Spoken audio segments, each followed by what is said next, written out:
So 2023 for me has been a really good year for reading, but I must say the quality of books I've read this year has been really good. I've read really outside of my comfort zone, and that's probably reflected actually in this list. So grab yourself a warm beverage, I've got a coffee, and let's just have a cozy old time and let me talk you through the highlights of 2023 for me.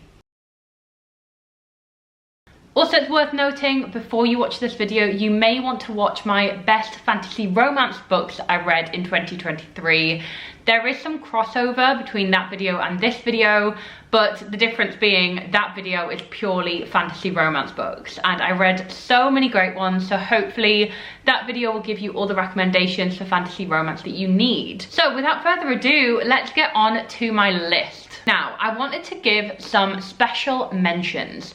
I've not done this before really, but these 4 books have stood out to me as books that I need to kind of give a little shout out to, because some of these were 5-star reads for me, but I just didn't fit them on to my top 10. So the first one being The Atlas 6 by Olivia Blake. I read book 1 of this series in the beginning of 2023, and I think it was like the first book of 2023 I read. What a book to start 2023. I absolutely loved it.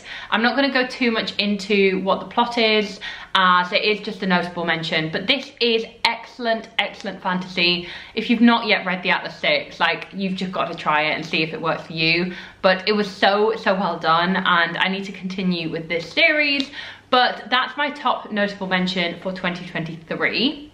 My other notable mention is Before the Coffee Gets Cold. This is by Toshikazu Kawaguchi, and this is translated Japanese fiction.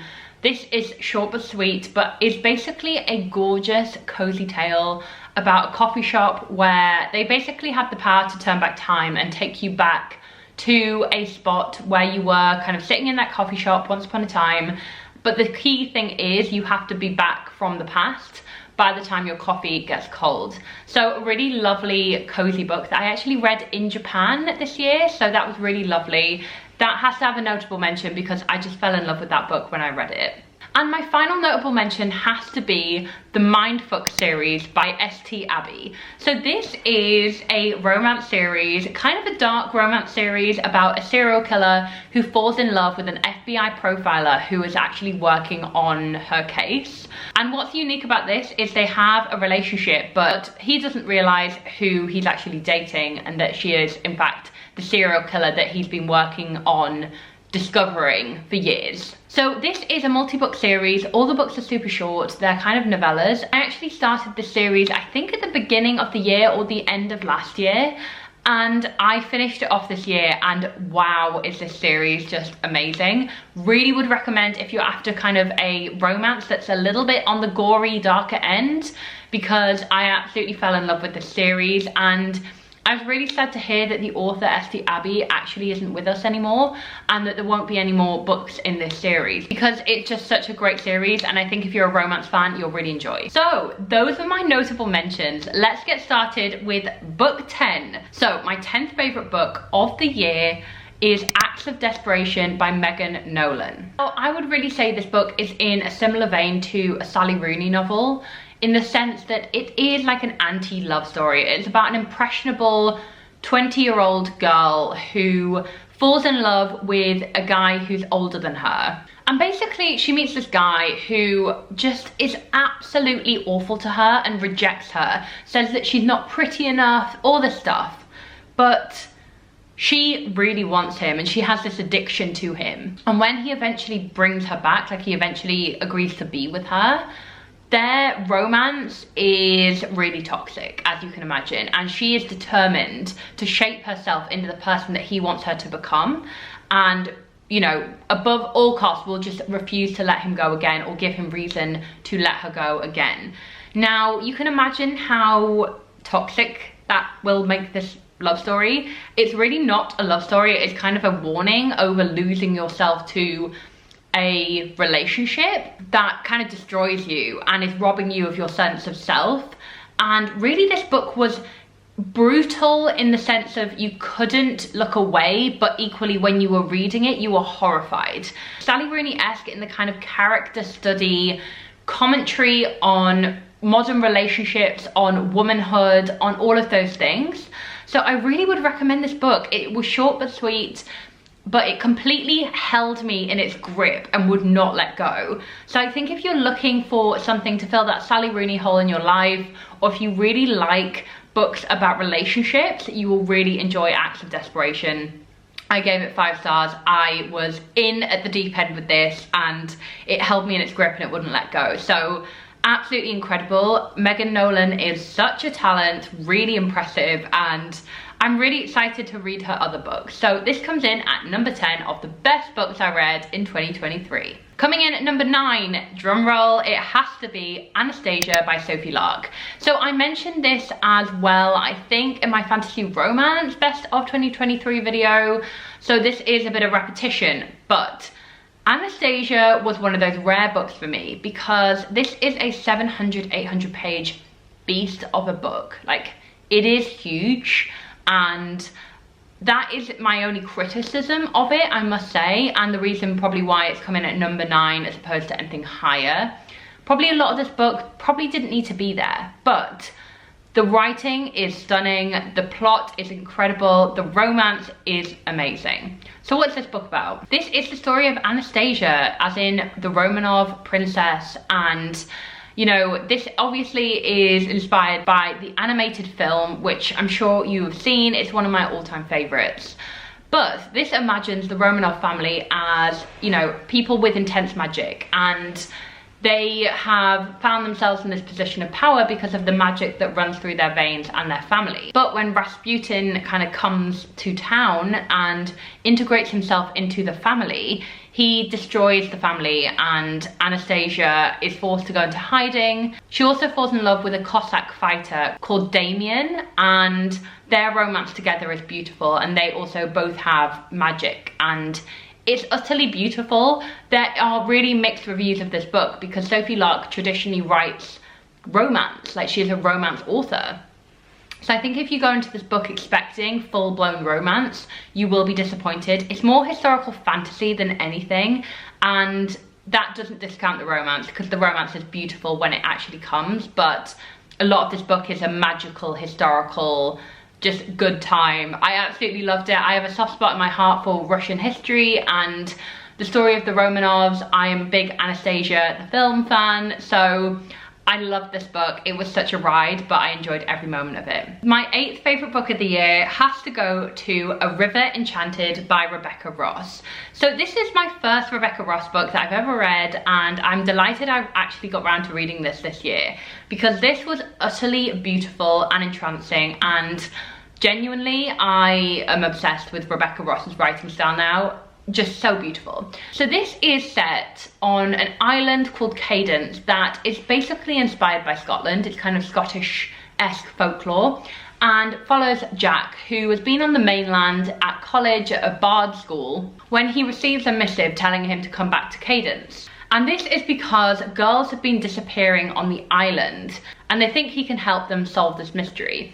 He is reunited with his childhood nemesis, Adara, who is kind of like a aristocratic, kind of one of the leaders, the daughter of the king essentially of this island, and her and Jack have always had this tumultuous relationship, and this sees them reunite as adults, and there are the kind of beginnings of a romance here. But what I adored most about this book is the cozy, atmospheric, environmental setting, in the sense that the island itself is magical and really relies on the spirits of this island and the fair folk and, you know, all sorts of creatures to keep this island alive. And it is so beautiful. Like, this is just a perfect cozy Sunday afternoon reading when you're tucked up in a blanket and, you know, the world is like raging on out there, like it's raining, whatever. This is pure coziness in a book, but it is also an incredible story, and the way that this book ended,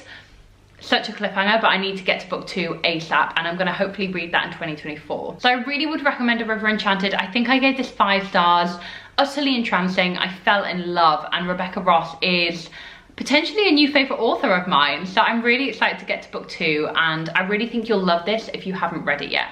Coming in hot at number 7 is Emily Wilde's Encyclopedia of Fairies by Heather Fawcett. Now, I read this book and again, it's just so cozy. It is so atmospheric. It is so lovely. I fell in love immediately. So I needed to include this in my favorites of the year because if you've not read this book, you are sleeping on it, and trust me, you will not regret reading this. So this follows Emily Wilde, who is a scholar, and she travels to this kind of part of the world that is inspired by Iceland, is kind of the vibe I get. She goes there in order to further her research in fairies. Like, she is an expert in fairy lore and their culture and all sorts. So this is a world where fairies really exist. Now, she kind of has gone there because she wants to be recognized for her work and being the first one to discover this species of fairy. But she's followed there by her academic rival called Wendell, who is utterly charming and quirky, and she's eternally frustrated by him because he just manages to beat her at everything. He is like the golden child of their academic world, and he is an expert in fairies himself. But he really does end up helping her when they get to this land. He knows a lot about fairies, and you kind of understand why throughout the book. And there is the stirrings of a romance in this, which I absolutely adored. And I think book 2 is really going to deliver on the romance front because it's kind of just set the scene in this. Like, you don't really get any romantic resolution, but I'm hoping book 2 will be full of the romance. So I'm absolutely obsessed with this. It was so charming, so lovely, very cozy. If you're a fan of cozy fantasy, you will adore this, and it's number 7 for me. I absolutely loved it. What a book. Coming in at number 6 is The 7 Husbands of Evelyn Hugo by Taylor Jenkins Reid. Now, can you believe 2023 was the first year that I read this? Like, what's taken me so long? I have no idea. But I absolutely adored this. I think this might be one of my favorite Taylor Jenkins Reid books. I do always have a soft spot in my heart for Daisy Jones, but I think this is just phenomenal. So if you have no idea what The 7 Husbands of Evelyn Hugo is about, it is about this Hollywood starlet, think like the golden era of like Hollywood. And Evelyn Hugo rises from nothing. She comes from a very poor family, but she rises to become the most talked about actress of her generation. And her key thing is that she has a lot of relationships, a lot of failed marriages.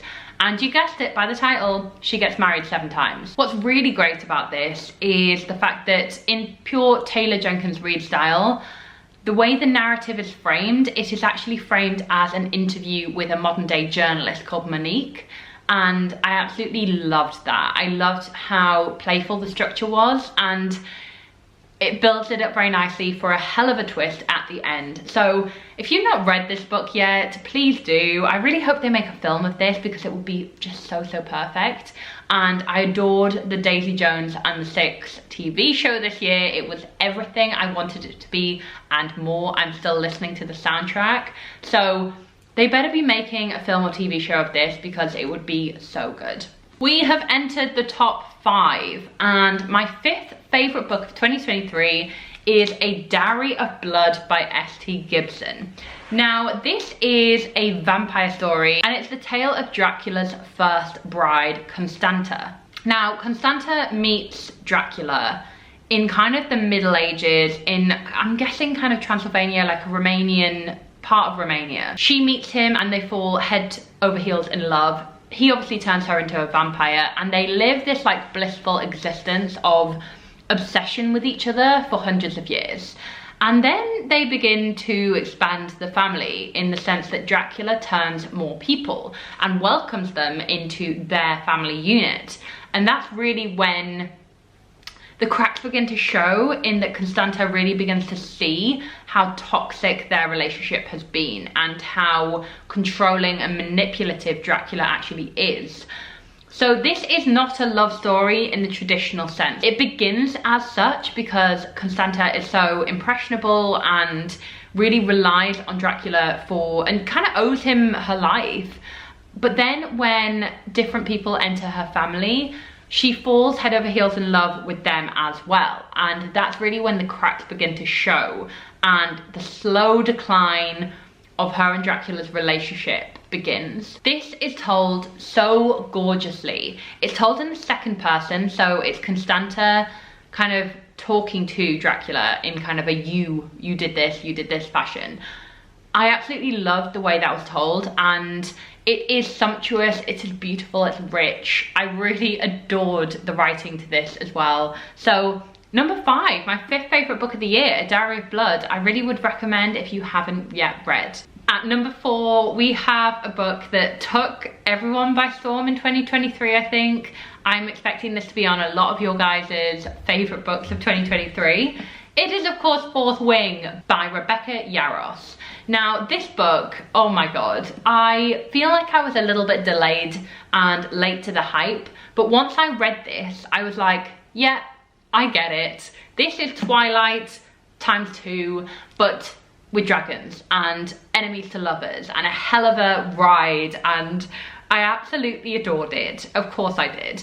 This is fantasy romance at its finest, and oh my god, I was hooked. I feel like I don't need to explain what this book is about, but a brief explanation. It follows Violet, who is the daughter of this well-respected general, and she is kind of forced in a way, like by her mother, to enter this dragon riders college called Basgiath. She initially wants to enter the scribe part of the university, which is really working with the books and archives, but her mother forces her to be part of the dragon riders quadrant, and that is the Fourth Wing. And she is in there, she meets kind of her enemy, Xaden, and it is one of the most delicious enemies to lovers romances out there. I am obsessed. The dragon part of this is so fun when she bonds with her dragon. It's amazing. And honestly, this book had to be in my top 5. I adored it. I think it was super, super fun. Basically, long story short, I love this and it had me in a chokehold, and it's my number 4 book of the year. So bear with me, because this next book is not a traditionally published book. You can't buy it, but of course you can read it online. And I also want to say a disclaimer here that I do not endorse the original kind of author of this book. It is a fan fiction, and it is manacled by Sen Lin Yu, who is a fan fiction author. Now, this is of course originally Harry Potter fan fiction. I want to say I do not endorse the original author of that series, nor do I want to give her any space or oxygen on this channel. I do not agree with her views whatsoever, and if I knew I was putting money in her pocket, I would not be reading this fanfiction. But this fanfiction of course borrows her characters and is a masterpiece all on its own, and I am uniquely obsessed with this book. I have been seeing Manacled everywhere, and I'm sure a lot of you guys have this year as well. It seems to have had like a new lease of life. I'd heard of it before, but this year I feel like everyone's been reading it, and for good reason too. This book, which of course it is, like, it is exemplary. It is one of the best written pieces of fiction I've read in a long, long time. So this features Draco and Hermione from the original Harry Potter series, but reimagines them in a kind of Handmaid's Tale style world, where basically the good guys lost and Voldemort is at large and has won the Wizarding War. And so Hermione is basically sold into slavery, essentially, to be a kind of reproductive tool. And, you know, there's an issue with pure blood wizards reproducing, and so they have to use half-blood or, you know, muggle-born people in order to help the population. So originally, like, quite a strange narrative, and not one I thought I'd ever be reading, but I was in. This is a huge fan fiction. This is like hundreds of thousands of words. It took me ages to read, but it also, on the flip side, took me no time, because I spent every waking minute reading this book like I was a woman obsessed. It's number 3 of my best books I've read in 2023, because like it genuinely is incredible. And I think if you're like me, where you really don't want anything to do with Harry Potter anymore, and it gives you the ick, and you don't want to be seen as publicly endorsing anything to do with it, but then you're also a fan of like Hermione and Draco and Hermione like fanfic, I feel like it's a hard line to walk. But I really, really enjoyed this fanfiction, and I think you will too. So we are down to 2 books, and my second book of the year, coming in a very close second, can I just say. This book was phenomenal, and I do mention this book in my fantasy romance best of video as well. This Vicious Grace by Emily Theed. So this is fantasy romance, it is bodyguard romance, and follows Alessa, who is something called a Fenestra. And she basically lives on this island where every generation or every few years there is a threat to the island where these monsters descend. And the gods have chosen her as an amplifier, in the sense that she is the chosen one who is supposed to amplify a kind of person's gift to repel the monsters and kill the monsters and save their island. Now the issue with Alessa is that usually the Fenestra has to marry the Fonte or the Font, you know, the person who has magic. But she keeps killing everyone she touches, and she's killed like 3 husbands already. So everyone starts to look at her and think, you know what, maybe you're not the chosen one after all.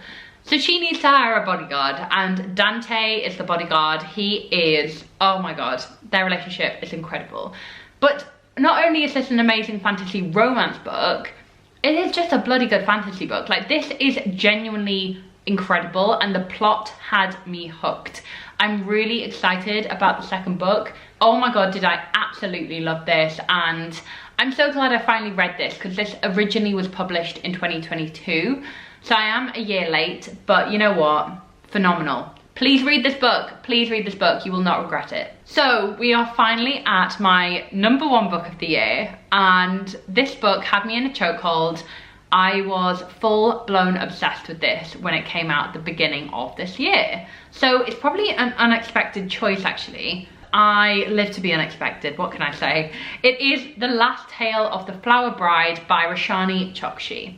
So this is the stunning Fairy Loot edition, and this is a gothic fairy tale. So this book follows a very enigmatic woman called Indigo, and Indigo falls in love and meets this man who completely bowls her over, and vice versa. He is like obsessed with Indigo, and it's told from his point of view, actually, this book. So Indigo and him marry, but she makes him promise, you know, I will love you forever, I will be the best wife ever, but you have to promise not to pry into my past. Like, you have to promise not to dig into my past or look into my past. And he agrees to do that. But then when Indigo's aunt is dying, they go back to her childhood home, and there the temptation seems to be a little bit too much for her husband. Basically, he discovers that she had a childhood best friend called Azure, and he starts to uncover a lot more about their relationship together and who this childhood best friend was and who Indigo really was. This is hugely romantic in their kind of love story, but also an incredible gothic tale of magic, of childhood, of fantasy, of fairy tales. It is stunningly beautiful. The way that this is written is like nothing I have ever read before. I promise you, you will absolutely adore this if you haven't read this yet. It is perfect for this time of year when you want something dark and delicious, and I feel like this hasn't gotten enough hype. So my job here is to big it up and give it all the hype, and I promise you guys you will love it. So sumptuous, so gorgeous, very gothic, and I adored the ending. It was so good. The payoff is great. It's also super short, so you know, you've got nothing to lose here. So this is my book of the year, The Last Tale of the Flower Bride, and honestly, I loved it. So I've had such a good reading year this year, and I'm thankful for all of these books, and I'm also thankful to you for watching all of my videos this year. So thank you, thank you, thank you. I have a lot more planned for 2024. If you've not already watched my big announcement video, which I will leave linked down below, I've got a literary agent for my own novel. Guys, this is insane. This is something I've dreamed about since being young. So I'm going to be taking you guys on that journey with me, and I'm going to be really documenting my journey to being a published author. How is this happening? Anyway, thank you for all your support this year. I appreciate all of you so much, and I'll see you very soon in my next video, guys. Don't forget to subscribe if you did enjoy this video and you want to be up to date with all the videos I've got coming out in the next year. And I'll see you very soon. Bye.